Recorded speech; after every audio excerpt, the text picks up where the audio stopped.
Yes. But yes. So, yes, that is what they are trying to do, turn public opinion. That is a common strategy in politics.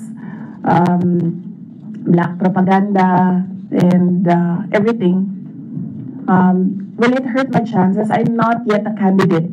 So, right now, I am just the Vice President of the Republic of the Philippines and working for the country. So I am not yet a candidate, so I do not know if this will affect me.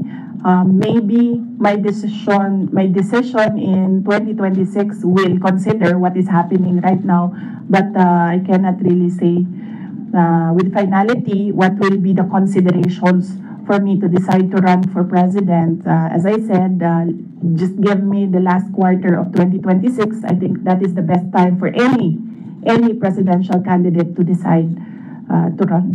Ma'am, pero isip po ma'am, kasi ito lumalabas yung keyword ngayon, binibinay. Para kayong ginagawang binay yung task for former Vice President J.J. Marbil. You think po ma'am, binibinay kayo ngayon kasi malakas kayo ngayon this survey and possibly tinutukod nila kayo para mawala yung political clout ninyo sa 2028? Yes, oo. Yan naman ang sinasabi ko eh. It's all, these are all political attacks. From the attack from the left on the confidential funds, the meeting with the Speaker of the House of Representatives, and the attack on the budget, and the other attacks that you see in social media. So these are all directed to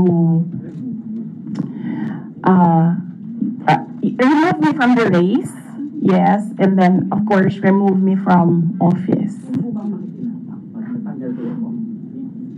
Ay, that needs a sit down. Ay, naku. Talaga. Sasabihin ko sa'yo, paano ko nalaman na gusto ni, na plano or gusto ni Martin Romualdez na mag-president? Ay, naku. Halaga. Sasabihin ko sa'yo. And this is personal knowledge. Kasi narinig ko talaga. I was there.